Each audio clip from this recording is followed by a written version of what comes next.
Pedro Albizus Campo nació en el barrio Teneria de Ponce un 29 de junio del 1893. Su madre Juana Campos, una libertada de la esclavitud, falleció cuando Albizu apenas tenía 2 o 3 años de edad, por lo que quedó huérfano y por consiguiente lo tomó como suyo su tía. Fue criado como cualquier niño de aquella época en una condición de pobreza donde su tarea cotidiana era ayudar en la casa, a lavar, jugar, entre otros. Al crecer, Pedro entró en la Escuela Superior de Ponce, donde se destacó como uno de los promedios más altos de aquel entonces. Desde ese momento ya él defendía la independencia, tanto es así que la Logia Aurora Masonería de Ponce le ofrecen una beca para poder estudiar en la Universidad de Vermont en Estados Unidos, estudiando ingeniería. Gracias a su destacada oratoria, fue recomendado por sus profesores a la Universidad de Harvard, donde completó sus estudios. Es de suma importancia recalcar que para poder sufragar los gastos de los mismos, limpiaba jardines, daba conferencias y hacía escritos para diferentes periódicos. Al terminar sus estudios, se les abrieron muchas puertas y por consiguiente muchas oportunidades de empleo en Estados Unidos, de los cuales él rechazó por completo. Su plan era regresar a su isla. En 1933 dirigió con éxito una huelga contra las empresas que ostentaban el monopolio eléctrico de la isla de Puerto Rico, y al año siguiente hizo lo propio frente a los intereses de las compañías azucareras.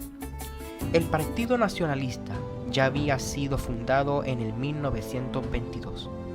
Es entonces cuando ingresa Albizu en el 1924, proclamándose así vicepresidente del Partido Nacionalista en el 1925.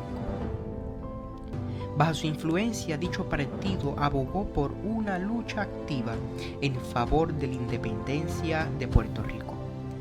Pero las dificultades eran muchas y Albizu se vio obligado a enviar a su familia al país, vender todas sus propiedades e iniciar un largo periplo de casi 3 años que lo llevó por las Antillas, América Central, México y Venezuela para dar a conocer y recabar apoyos a su causa, así como para fomentar la solidaridad política entre los países latinoamericanos.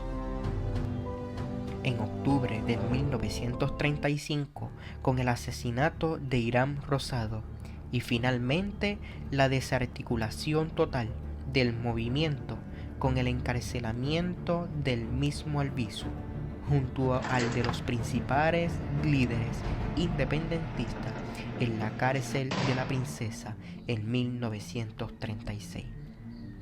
Juzgado y condenado a 10 años de prisión por el delito de sedición, fue trasladado a la cárcel federal de Atlanta. En 1943 enfermó gravemente y tuvo que ser ingresado en el Hospital Columbus de Nueva York, centro en el que permaneció hasta casi el final de la condena. Regresó a su tierra natal en el 1947. El atentado de un grupo independentista el 1 de noviembre del 1950 contra la Casa Blair Washington, residencia en ese momento del presidente Harry Truman, por hallarse la Casa Blanca en obras, le llevó nuevamente a prisión.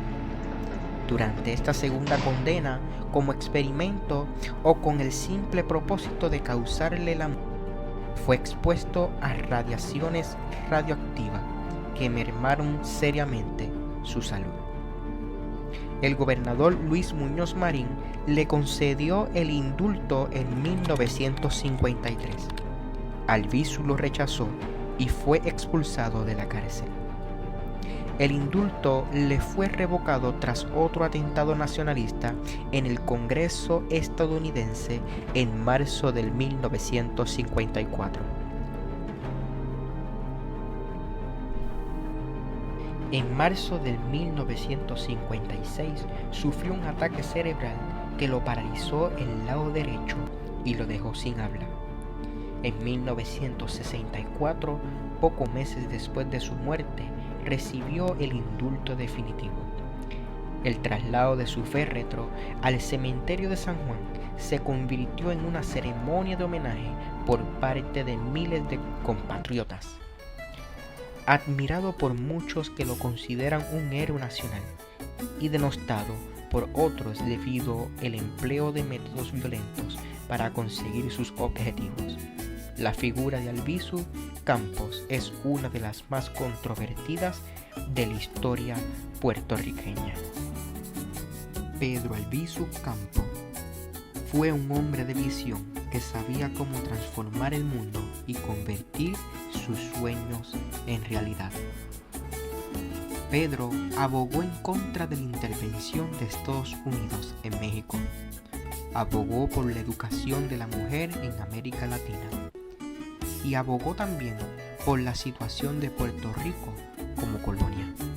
Y como él decía, si mi país fuera libre, me hubiese dedicado a las artes. Una demostración de que amaba a su país con su corazón.